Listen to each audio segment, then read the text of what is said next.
Good afternoon बेटे। कैसे हो आप सब? ठीक हो? चलिए, अब हम लोग गुडविल स्टार्ट किए थे जिसमें हम लोग थ्योरी पार्ट्स कवर किए थे, है ना। अब हम लोग स्टार्ट करते हैं इसके प्रैक्टिकल एस्पेक्ट की तरफ। ठीक है, चलिए स्टार्ट करते हैं एक नया चैप्टर जिसका नाम है वैल्यूएशन ऑफ गुडविल। साथ साथ लिखो, वैल्यूएशन ऑफ गुडविल। क्या बोलूँ मैं, इतना सिंपल चैप्टर है कि क्या बोले, वेरी वेरी सिंपल। ठीक है, कई बच्चे ये सोच रहे होंगे कि सर आप मजाक कर रहे हो, है ना। हमारे स्कूल में जब पढ़ाया गया तो हमें थोड़ा दिक्कत आई थी। दिक्कत इतनी आई थी कि पूछो मत, फॉर्मूला ही फॉर्मूला लिखा हुआ है। कोई दिक्कत नहीं, फॉर्मूले की ऐसी की तैसी, कॉन्सेप्ट समझेंगे तो फॉर्मूला अपने आप रटने की ज़रूरत ना पड़ेगी। ठीक है, हम गुडविल को क्या करेंगे, यहाँ पे वैल्यू करने के लिए कई मेथड यूज़ करते हैं, अलग अलग मेथड है ना। एक साथ हम लोग सब नहीं पढ़ेंगे, धीरे धीरे चलेंगे। सबसे पहला जो मेथड है उसका नाम है एवरेज प्रॉफिट मेथड। दूसरा जो मेथड है उसका नाम है कैपिटलाइजेशन ऑफ एवरेज प्रॉफिट। ठीक है, हाँ साथ साथ लिखो, कोई दिक्कत नहीं, अभी तो मैं समझाना चालू किया नहीं हूँ। ठीक है, ये पहला, ये दूसरा, ये तीसरा। ठीक है, वेटेड एवरेज प्रॉफिट मेथड। चौथा है सुपर प्रॉफिट मेथड।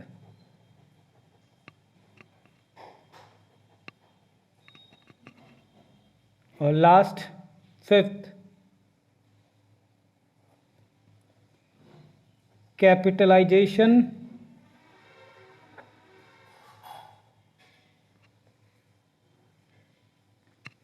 दिख रहा है, capitalisation of super profit method. चलो, ये 5 मेथड है जिससे हम लोग गुडविल का हम लोग क्या करते हैं, वैल्यूएशन करते हैं।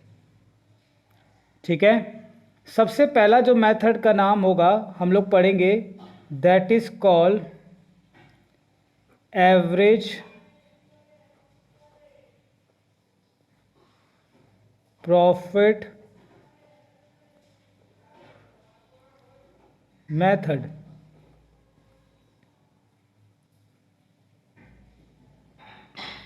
ठीक है, एवरेज प्रॉफिट मेथड। ठीक है,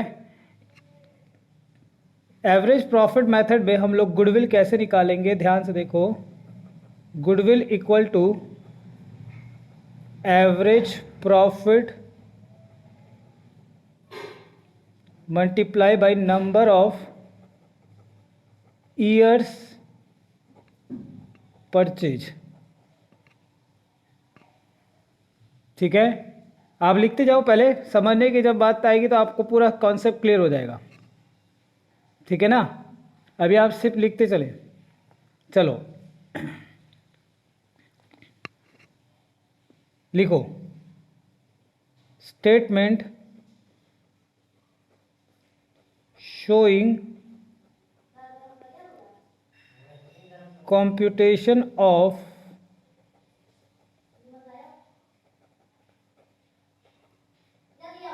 एडजस्टेड प्रॉफिट। इसी को हम लोग कहते हैं फ्यूचर मेंटेनेबल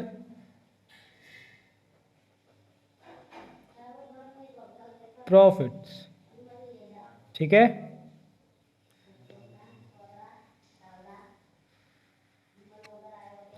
ठीक है, अब यहाँ पे हम लोग लिखेंगे ईयर 1, मैं 3 सालों का डेटा ले रहा हूँ, ईयर 2 और ईयर 3, ये 3 सालों का डेटा है आपका। ठीक है, सबसे पहले लिखेंगे प्रॉफिट्स। ठीक है, प्रॉफिट्स लिखो, उसमें माइनस करें नॉन ऑपरेटिंग इनकम।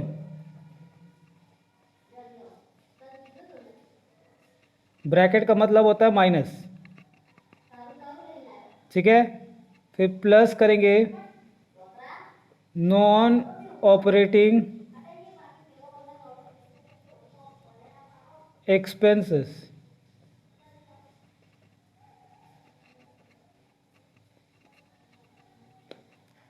माइनस करो एबनॉर्मल गेन।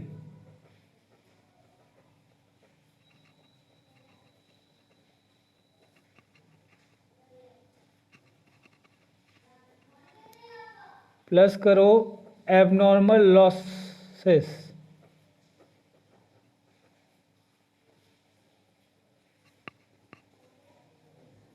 सर ये आप क्या करवा रहे हो? बेटा लिखो ना, जब समझाऊंगा तो ऐसा कि फिर आपको कोई डाउट नहीं रहेगा। अभी आप लिखते रहे, बस लिखते रहे लिखते रहे लिखते रहे। फिर लिखे plus minus capital expenditure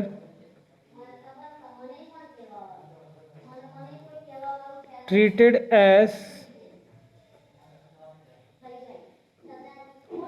revenue expenditure and vice versa, है ना। वी है, वी वाइस वर्सा, है ना।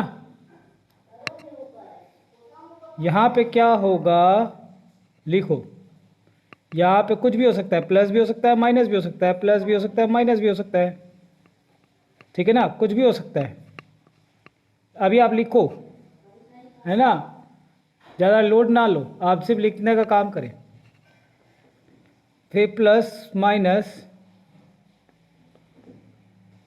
अंडर और over valuation of stock.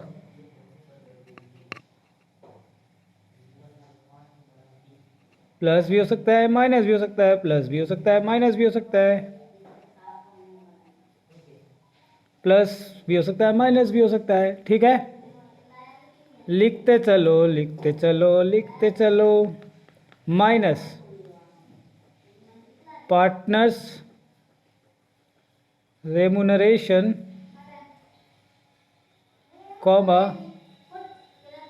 If any not deducted. अगर कुछ डिडक्टेड नहीं हुआ है तो डिडक्ट करो, माइनस करो, माइनस करो, माइनस करो। ठीक है, ओके। फिर लिखे bad debts if not adjusted. ठीक है, ओके। बोलो हाँ या ना। सर आपने तो कुछ समझाया नहीं, तो हाँ कैसे बोले? आप लिख रहे हो ना, बस यही हाँ होना चाहिए। फिर लिखे minus future expenses like insurance premium now. ठीक है, ठीक है, मैं अपने, ठीक है ना, एक और लिखना है तो लिख लो, उसको इसी में ऐड कर देते हैं। Management annual cost. ठीक है, ये सारे इसी में आ जाएंगे, बस इससे ज़्यादा नहीं आएगा आपके एग्ज़ाम में।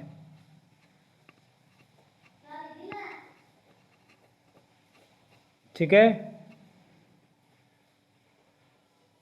एग्जॉस्टिव है, मैं ये नहीं कह रहा कि ये, बट एग्जॉस्टिव है। जिस हद तक, जहाँ तक अभी तक है उस हद तक यही इतना ही पूछेगा आपसे, ज़्यादा नहीं पूछेगा।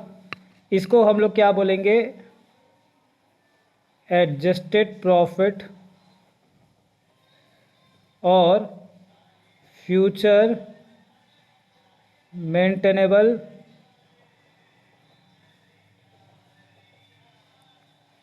प्रॉफिट्स। लिखो बेटे लिखो। ठीक है, फिर हम लोग निकालेंगे average profit.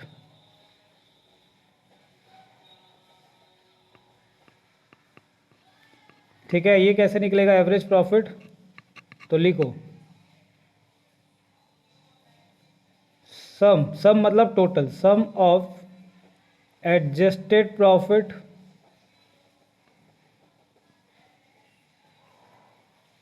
Divided by number of years. ठीक है, तो ये हमारा एवरेज प्रॉफिट निकल गया। देयरफॉर गुडविल का वही फॉर्मूला आ गया, एवरेज प्रॉफिट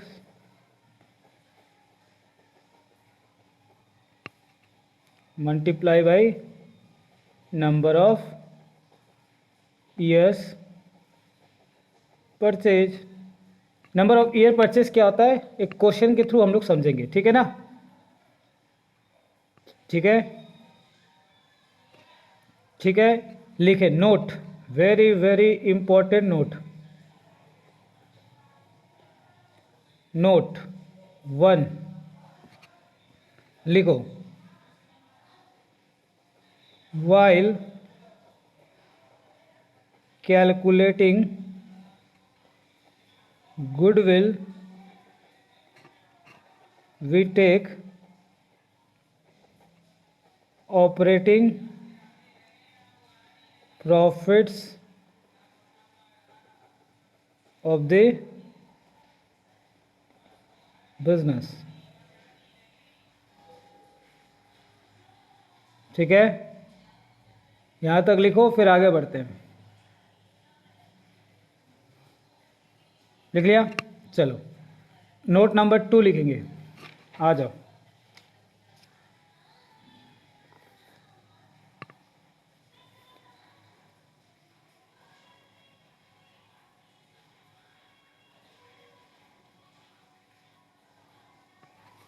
लिखे note number 2,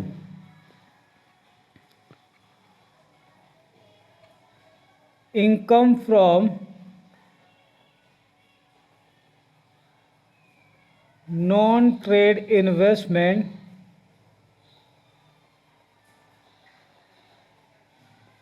will be deducted from profits for calculating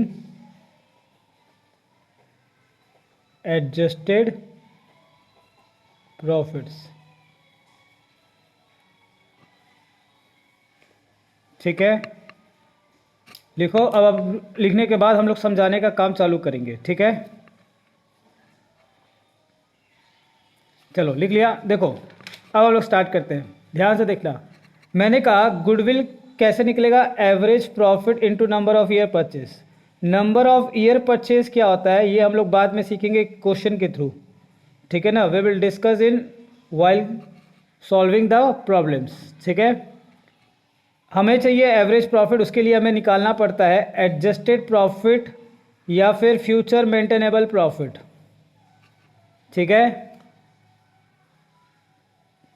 ठीक है। अब हमारे को क्या दिया हुआ है, मैंने 3 वर्षों का प्रॉफिट ले लिया, 1 2 3, 3 सालों का प्रॉफिट ले लिया। इसमें हम लोगों ने क्या किया, सबसे पहले माइनस किया नॉन ऑपरेटिंग इनकम। माइनस क्यों किया ये भी हम लोग सीखेंगे, बट अभी एक एक चीज़ समझते हैं। नॉन ऑपरेटिंग इनकम, अब क्वेश्चन होता है नॉन ऑपरेटिंग इनकम किसे कहते हैं, तो आओ लिख लो ताकि आपको दिक्कत नहीं आएगी। लिखे non operating income,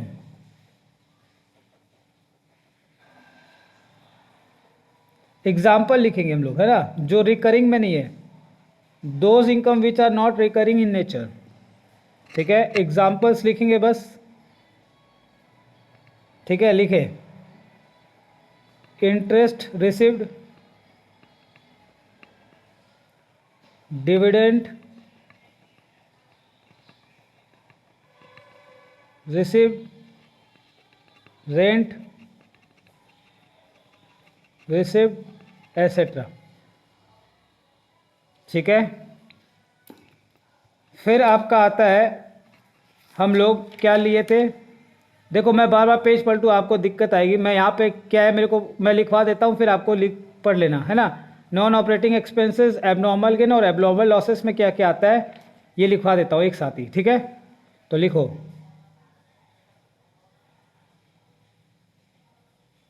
non operating expenses. ठीक है, बताओ क्या क्या आएगा नॉन ऑपरेटिंग एक्सपेंसेस में। एग्जाम्पल लिखो, interest paid, finance charges, legal expenses and preliminary expenses. ठीक है, फिर लिखेंगे एबनॉर्मल गेन।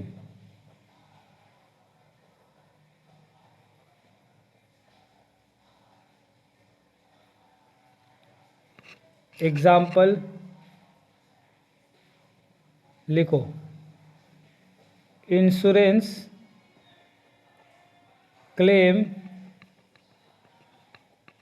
रिसिप्ट। ठीक है, फिर लिखे profit on sale of assets, है ना। फिक्स एसेट्स और इन्वेस्टमेंट दोनों आ जाएगा, लिख लो फिक्स एसेट्स और इन्वेस्टमेंट्स। ठीक है,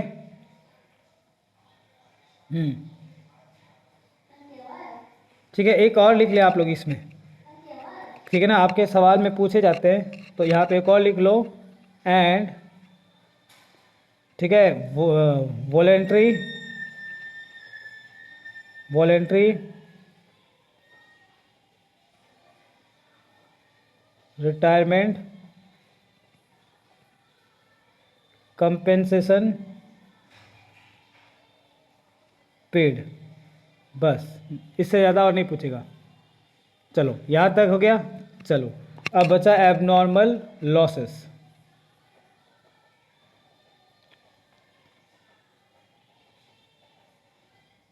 आओ बेटे लिखो एग्जाम्पल। एग्जाम्पल लिखे, लॉस बाय फायर, थेफ्ट। ठीक है, थेफ्ट चोरी हो गया, फ्लड, स्ट्राइक। ठीक है, या फिर loss on sale of fixed assets और इन्वेस्टमेंट्स। ठीक है,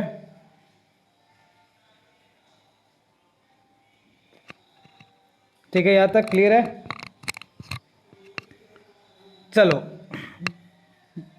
इसमें समझाने का लाइक कुछ नहीं है, आप एग्जाम्पल समझ लेना।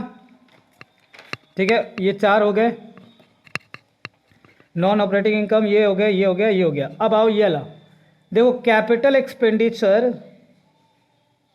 वैसे तो मैं सम्स के थ्रू ज़्यादा अच्छे से समझा पाऊंगा, बट फिर भी समझा देता हूँ। Capital expenditure treated as revenue expenditure and vice versa. ठीक है ना, देखो पहली बात कॉन्सेप्ट समझते हैं। एक हो, मैंने आपको 11 में पढ़ाया था, एक होता है रेवेन्यू एक्सपेंडिचर।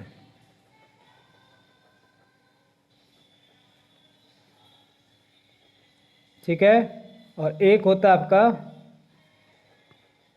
कैपिटल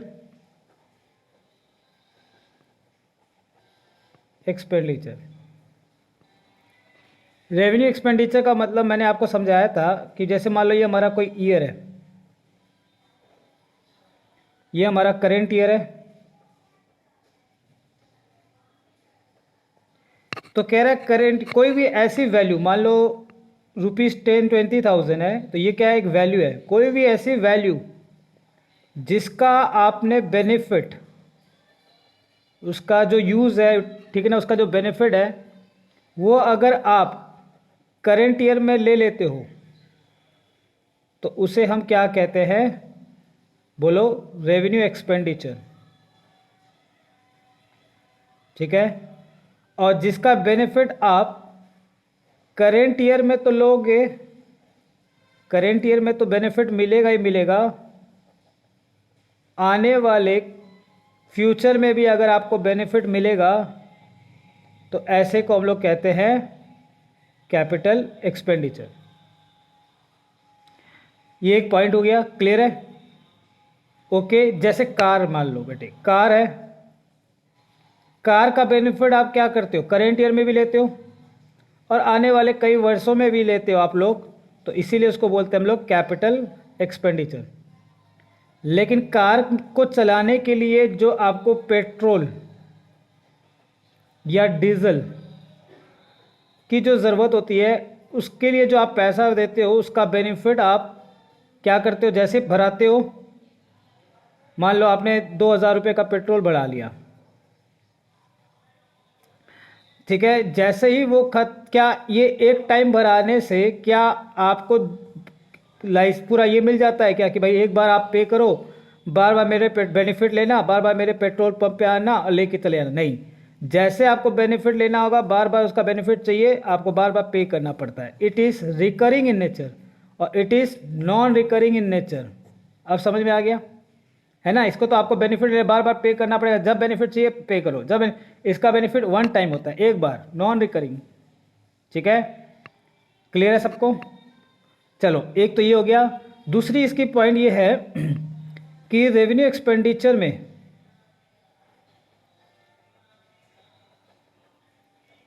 हम लोग क्या करते हैं कि ये जो 2,000 आपका जो है रेवेन्यू एक्सपेंडिचर, इसको हम लोग पूरा का पूरा हम लोग क्या करते हैं, डेबिट कर देते हैं प्रॉफिट लॉस अकाउंट में।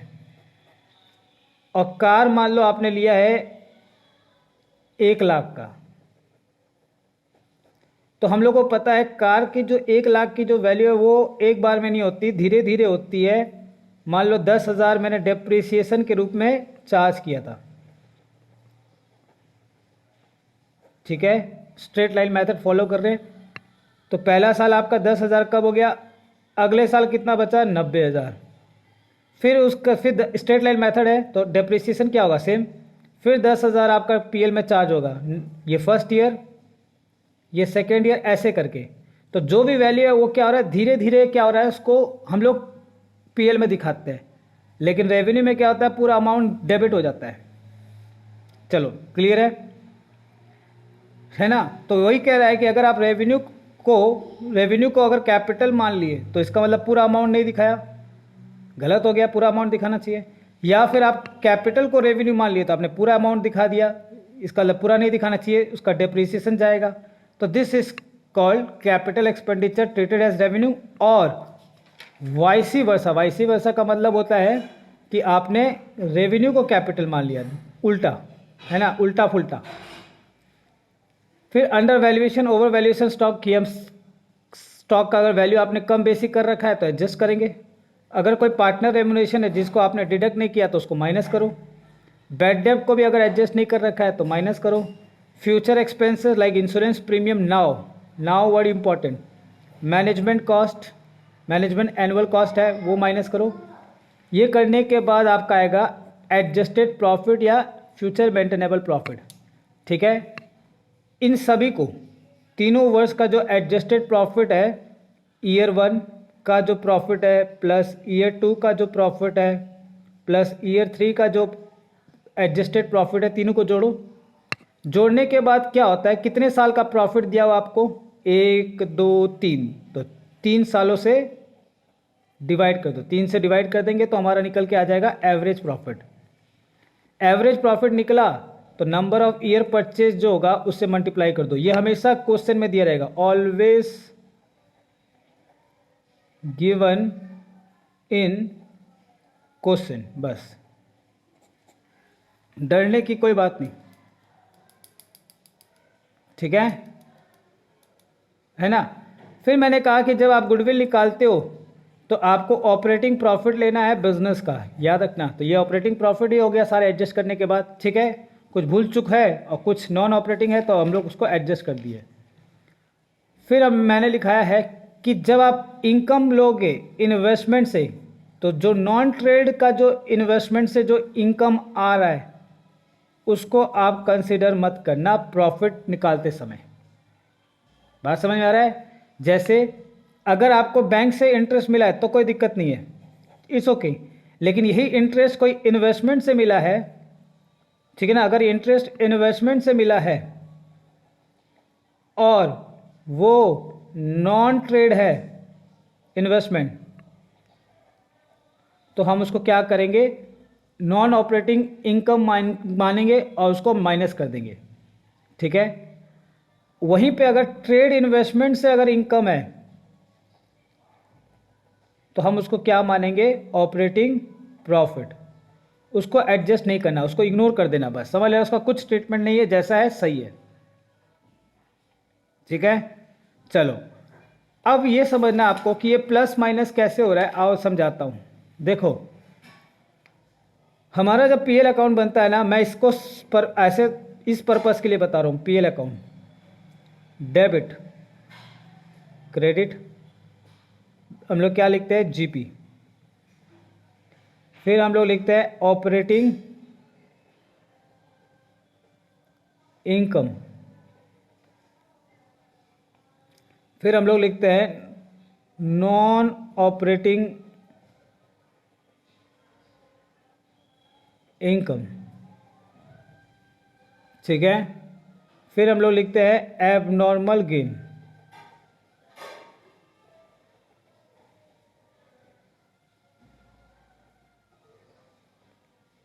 फिर आपको पता है ऑफिस एंड एडमिनिस्ट्रेशन खर्चा आता है।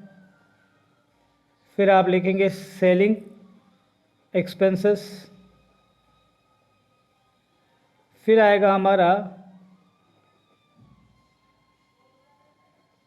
ठीक है ना, इसमें में ऑपरेटिंग आ गया। तो अब हम लोग लिखेंगे नॉन ऑपरेटिंग एक्सपेंसेस।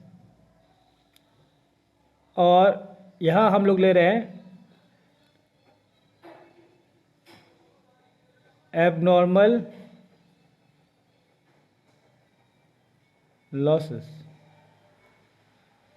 ठीक है। हमारा निकल के आ जाएगा नेट प्रॉफिट, ठीक है ना। अब मेरी बात को ध्यान से सुनना,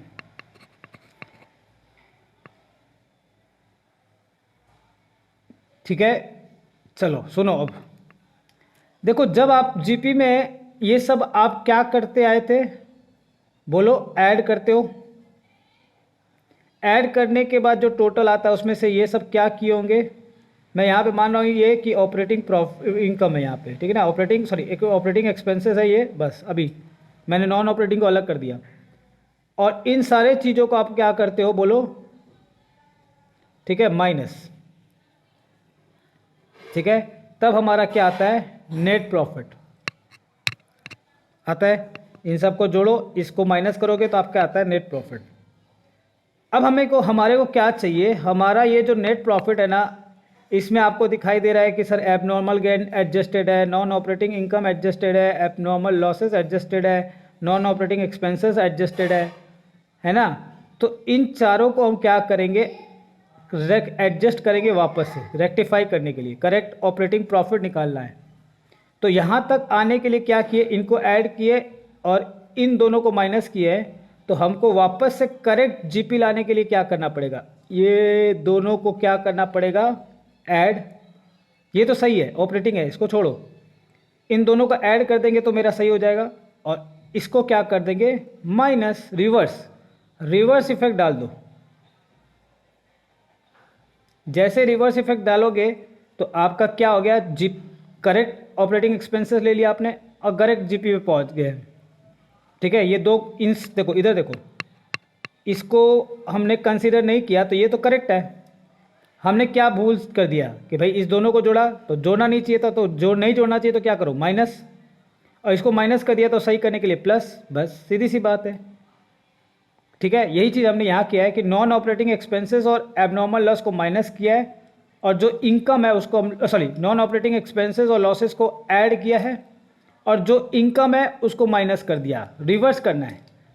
ठीक है ना, एक्सपेंस और लॉस को क्या करना है, ऐड, और इनकम को क्या करना है, माइनस। तो हमने यही किया है, देखो नॉन ऑपरेटिंग इनकम और एबनॉर्मल गेन, जो इनकम है उसको माइनस कर दो और जो एक्सपेंसेस और लॉसेस है उसको ऐड कर दिया। बाकी चीज़ तो रेक्टिफिकेशन वाली बात है, एडजस्टेड वाली बात है, तो ये तो आपको सवाल में जैसे दिया रहेगा आप कर लेना। क्लियर है? ओके, बोलो हाँ या ना, बढ़े आगे। ठीक है ना, चलिए अब हम क्या करेंगे, एक एग्जांपल लेते हैं जिससे आपको पूरा कॉन्सेप्ट क्लियर हो जाएगा गुडविल का, बहुत हद तक, है ना, काफ़ी हद तक। टीएस ग्रेवाल का निकालते हैं हम लोग गुडविल का सवाल। आओ बेटे आओ, गुडविल का सवाल निकालो, आओ आओ आओ आओ। ठीक है, आइए अब इलस्ट्रेशन करते हैं, है ना, मतलब अनसॉल्व, है ना, अनसॉल्व क्वेश्चन लेते हैं एवरेज प्रॉफिट मेथड का। एकदम सिंपल सा क्वेश्चन है, पहले सिंपल से चलेंगे, कंसेप्ट क्लियर होगा तब हम आगे बढ़ेंगे। चलो, पहला क्वेश्चन नंबर 1 दिख रहा है आपको? ठीक है, ब्राइटनेस कर दें और अच्छा दिखेगा, नहीं ब्राइटनेस से तो और ज़्यादा खराब। हाँ अब ठीक है, I think now it is clear, visuality is clear, है ना, इज़ ओके। चलो आ जाओ देखें, कह रहा है goodwill is to be valued, goodwill की वैल्यूड करनी है 3 ईयर परचेज, 3 सालों का परचेज का, ठीक है ना, ऑफ 4 ईयर एवरेज प्रॉफिट, पिछले 4 वर्षों का हमको प्रॉफिट लेना है। प्रॉफिट दिया है for the last 4 year ending 31, जिसका एंड कब हो रहा है, 31 मार्च को। फिर 17 का दिया है, 18 का दिया है, 19 का दिया है, 20 का दिया है। कह रहा है गुडविल निकालो। देखो मैं एक डायग्राम बनाता हूँ, उस डायग्राम से आपको क्वेश्चन कॉन्सेप्ट क्लियर हो जाएगा पूरा गुडविल का। आप मेरा साथ देना, ठीक है ना, आप सुनेंगे धीरे धीरे आराम से, फिर आपको पूरी बातें समझ में आ जाएगी। देखो मैं एक डायग्राम बना रहा हूँ,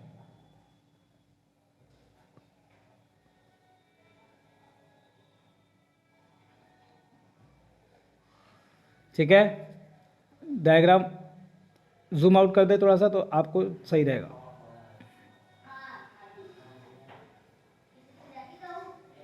अब ठीक है, ठीक है, इधर आ जाओ, इधर देखो, है ना, कह रहा है मैं यहाँ पे गुडविल की वैल्यू करना चाहता हूँ। यहाँ मैं खड़ा हूँ, मैं सोच रहा हूँ कि आज मैं गुडविल की वैल्यूएशन करना चाहता हूँ। ठीक है, सबसे पहले इधर देखिए आप, सबसे पहले इधर देखो ये डायग्राम कैसे बनता है। देखो सबसे लेटेस्ट ईयर कौन सा है, 2020, फिर 19, फिर 18, फिर 17। तो मेरा सबसे लेटेस्ट ईयर है 31 मार्च 2020, फिर दूसरा है 31 मार्च 2019, 31 मार्च 2018, और फिर हमारा ये ले लेते हैं 31 मार्च 2017। ठीक है बेटा, क्लियर है? चलो हाँ चलो आ जाओ। ठीक है, मैं ये देख रहा हूँ ग्रीन पेन किधर गया, ये रहा। देखो हमारे को प्रॉफिट दिया हुआ है 2020 का 14,000, ठीक है, और इसका दिया आपको 16,000,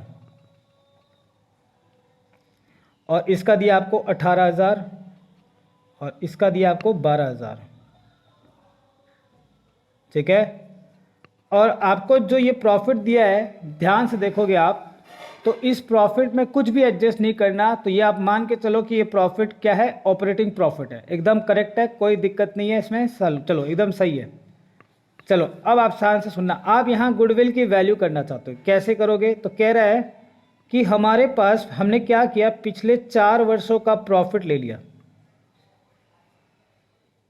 ठीक है। ये प्रॉफिट कौन सा प्रॉफिट है बोलो? एडजस्टेड प्रॉफिट है, क्योंकि कोई इसमें आपको इंफॉर्मेशन नहीं दिया हुआ है। तो हम क्या करेंगे, सबसे पहले निकालते हैं एवरेज प्रॉफिट। एवरेज प्रॉफिट कैसे निकालेंगे हम?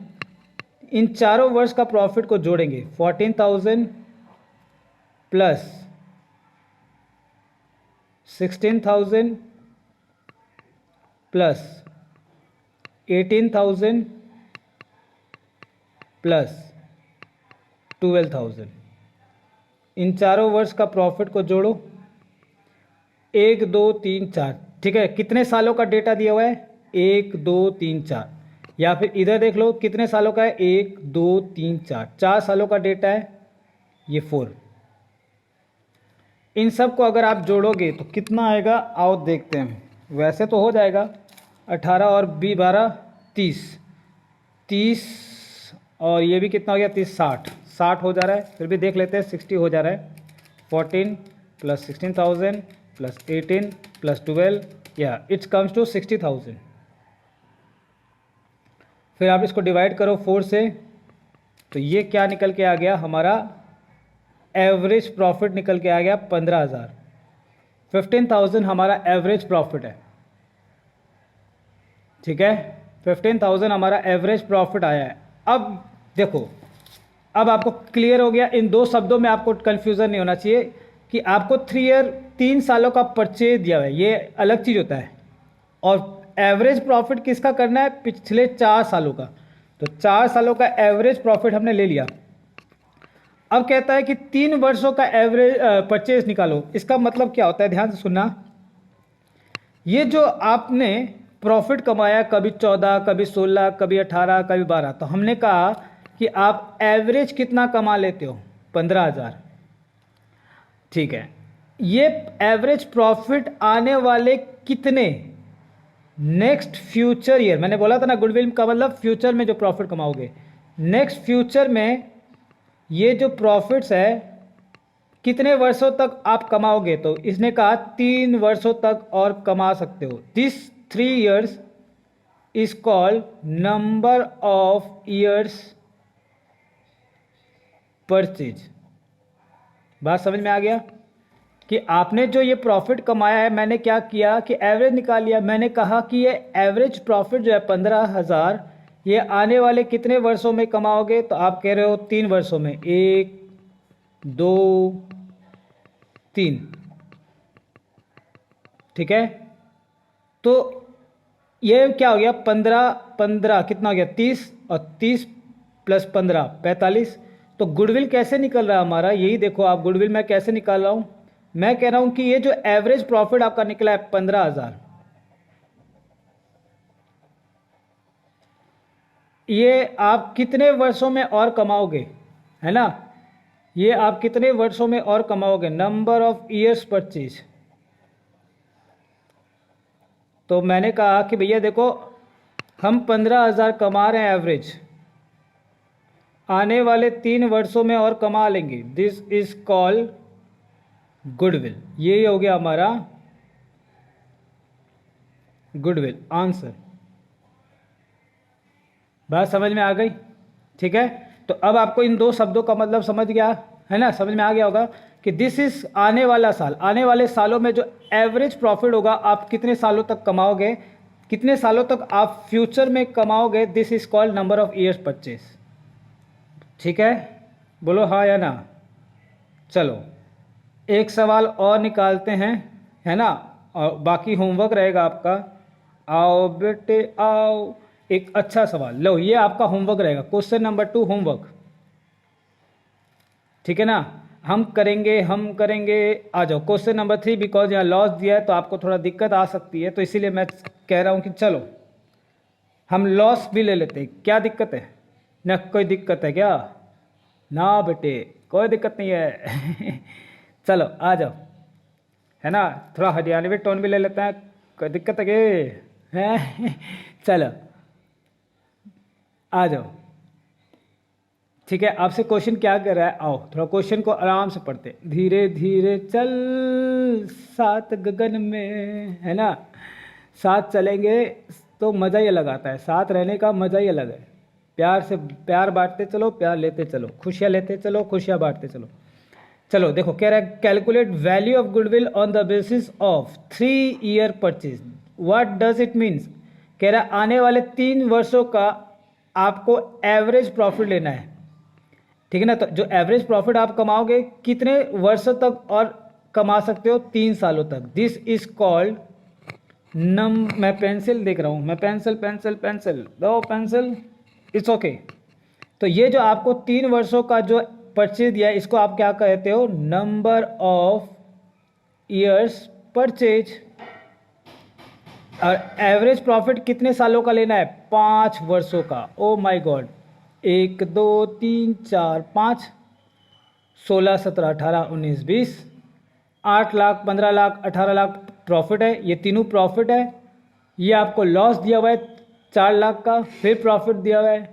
तो चलो निकालते हैं, क्या दिक्कत है ना? क्या अब तो हम सीख गए सर, हम करें क्या? ना बेटे, मैंने आपको होमवर्क दे दिया, आप देखें question number 3, T.S.. Grewal, unsolved. आओ बेटे आओ, सर करेंगे आपके लिए। लो, पहले तो हम डायग्राम बनाते हैं। ट ट ट ट ट ट ट। सर डायग्राम पिक्चर के बाहर चला गया, फ्रेम में नहीं है, फ्रेम में कवर करें। लो बेटे, मैं कवर कर रहा हूँ फ्रेम में। आ जा बेटा जल्दी सी फ्रेम में, मेरे बच्चों को दिक्कत हो रही है। अब ठीक है? Yes sir. चलो यहाँ आ जाते हैं। मैं यहाँ गुडविल की वैल्यू करना चाहता हूँ। 1 वर्ष, 2 वर्ष, 3 वर्ष, 4 वर्ष, और ये 5वां वर्ष। या चलो इधर ले लेते हैं, 5वां वर्ष। ठीक है, साल कब ख़त्म हो रहा है? 31 मार्च को। तो 31 मार्च सबसे लेटेस्ट कौन सा है? आओ लेटेस्ट दिखाता हूँ मैं आपको। सबसे लेटेस्ट साल कौन सा है? देखो 2020। तो लेते हैं हम लोग 2020 से चालू करो। फिर 31 मार्च 2019, 18, 16, 17, है ना, काट देते हैं 17, और 31 मार्च 16। चलो सर प्रॉफिट बताओ। देखो मैं यहाँ पे लिख के दे रहा हूँ आपको, ताकि आपको दिक्कत ना आए। यहाँ क्या होगा, मैं यहाँ पे लिख दे रहा हूँ प्रॉफिट। ओके, ये भी प्रॉफिट, आहा, ये भी प्रॉफिट, आहा, यहाँ लॉस, ओ माय गॉड, फिर प्रॉफिट, वाह वाह वाह। 17 अच्छा नहीं है, खतरा बन गया था, है ना? 17 क्या हो गया? खतरा हो गया। नहीं कतरा नहीं, कतरा कतरा जिएंगे, कतरा कतरा नहीं, खतरा, डेंजरस। अक्षय कुमार डेंजरस खिलाड़ी, ठीक है ना? चलो, कह रहा है कतरा हो गया था। 8 लाख, फिर है आपका 15 लाख, फिर आपका दिया हुआ है प्रॉफिट कितना? 18 लाख, फिर आपको लॉस दिया हुआ था 4 लाख। कभी कभी झटका लगना भी चाहिए, जोर का झटका, हाय हाय जोरों से लगा, है ना? चलो, और हमें कितने वर्षों का चाहिए? नंबर ऑफ ईयर परचेस कितना था? देखो नंबर ऑफ ईयर परचेस कितना है? 3, ठीक है ना? 3 3 3 3 3 3। तो आने वाले जो वर्षों का चाहिए, that is called number of years purchase. ठीक है, तो पहले हम क्या करेंगे, क्या करेंगे, क्या करेंगे? एवरेज प्रॉफिट निकालेंगे, एवरेज प्रॉफिट, क्योंकि हमारे को ऑपरेटिंग प्रॉफिट ऑलरेडी दिया हुआ है, तो हम क्यों मातापच्ची करें? तो पहले जोड़ो 8 लाख, प्लस में है, फिर दे दो प्लस का साइन, 15 लाख, ठीक है, फिर दे दो प्लस का साइन, 18 लाख। ठीक है, अब लॉस है तो लॉस को क्या करेंगे, देखो मैं साइन तो प्लस का दे रहा हूँ, ब्रैकेट में मैं क्या करूँगा, उस अमाउंट को ब्रैकेट में लिख देता हूँ, क्योंकि प्लस माइनस माइनस हो ही जाएगा। फिर प्लस, जिनका मैथ में थोड़ा दिक्कत है उनके लिए बता रहा हूँ कि देखो बेटा प्लस और माइनस माइनस हो जाता है, तो अल्टीमेटली ये पूरा सिनेरियो क्या रह जाएगा, माइनस में। चलो यहाँ कितना लेंगे बोलो, कितने सालों का ऊपर में डेटा लिया आपने, 1 2 3 4 5, 5 सालों का, तो 5 लिख दो।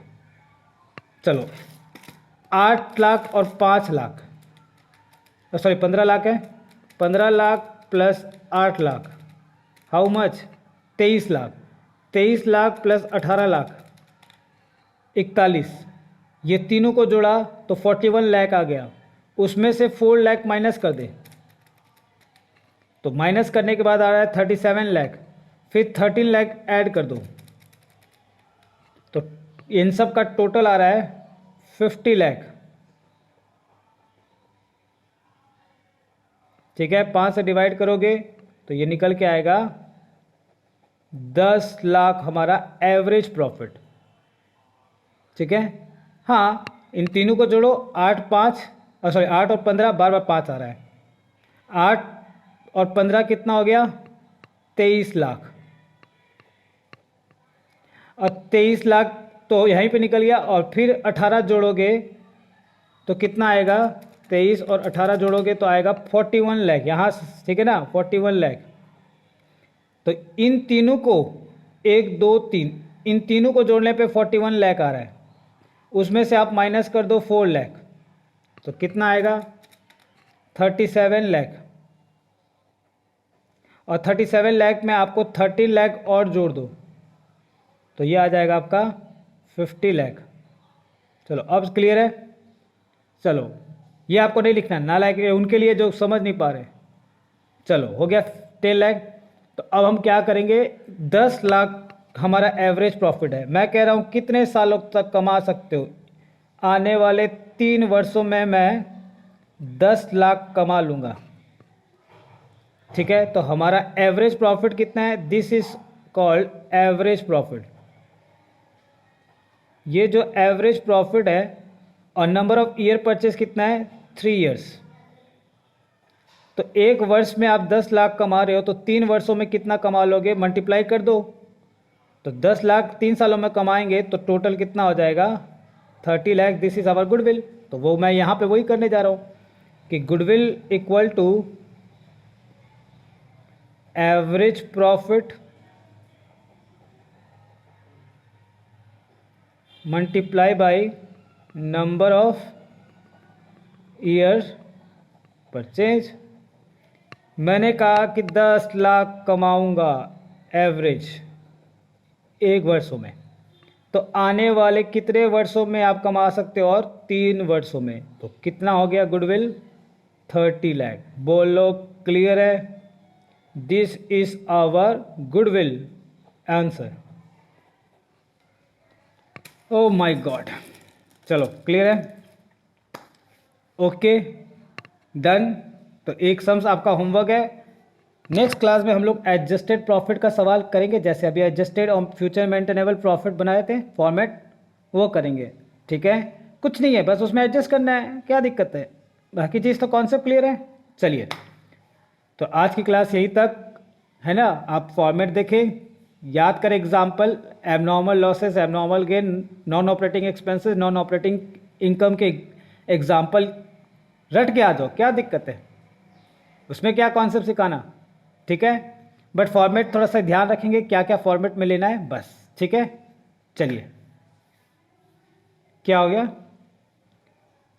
क्या चीज़, नॉन एबनॉर्मल गेन और एबनॉर्मल लॉस के एग्जाम्पल दूं हैं। चलो देसी भाषा में कह रहा है एक बच्चा सा, देसी भाषा आप भूल गए क्या आजकल, मैं बोला नहीं बेटा, देसी भाषा हम कैसे भूल जाएं। देखो आओ, एबनॉर्मल गेन का एग्जाम्पल लेता हूं।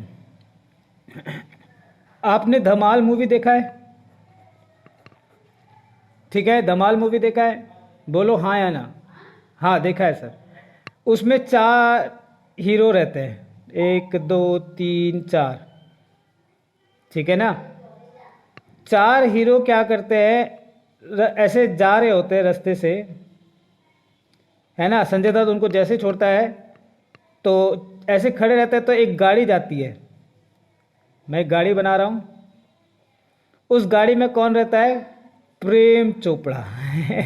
हाँ, बहुत खतरनाक विलन था किसी जमाने में, अच्छा एक्टिंग करता था प्रेम चोपड़ा। तो उसकी गाड़ी जब एक्सीडेंट होती है तो प्रेम चोपड़ा क्या कहता है कि एल्बस्टाइन, गोवा के एल्बस्टाइन गार्डन में डब्लू के नीचे 10 करोड़ रुपए पड़े हैं। अब एक बात बताओ, ये चारों जब भी निकलेंगे तो क्या प्रेम चोपड़ा बार बार मरते हुए मिलेंगे क्या, ऐसे बार बार लोग मिलेंगे क्या, मरेंगे और कहेंगे जा बेटा उसके नीचे इतना पड़ा है, उसके नीचे है ना। अगर ऐसे ही होने लग जाता तो मेरे ज़िंदगी में भी ऐसे होता तो मैं क्या बात बोलूँ, मज़ा आ जाता। बताओ, ये कभी कभार होते हैं संजोग से, तो this is called abnormal gain. अब एबनॉर्मल लॉस क्या हो गया कि आपकी सैलरी थी कितनी, 50,000 पर मंथ, आप लेकर जा रहे थे, मैं तो रास्ते से जा रहा था, भेलपूरी खा रहा था, मुझको चोर मिला तो क्या करूं। आपको रास्ते में कौन मिल गया, चोर। ये चोर चोर मचाए शोर।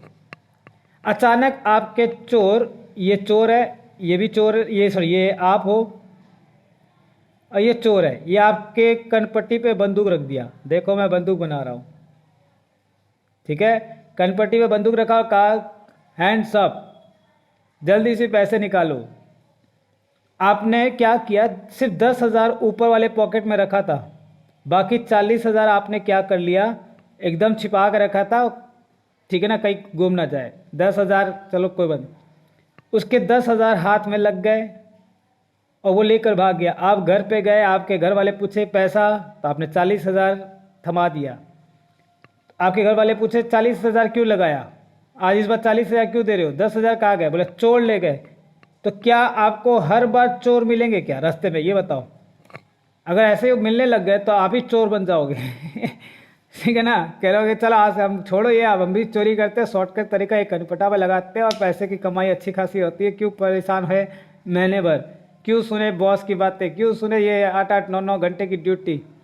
चलो शॉर्टकट है द बेस्ट, ठीक है ना, जॉब है कि नहीं। चलिए ओके, तो चलिए आज की क्लास यहीं तक रखते हैं, मिलते हैं अपने नेक्स्ट लेक्चर में, तब तक के लिए tata bye bye, thank you, have a nice day.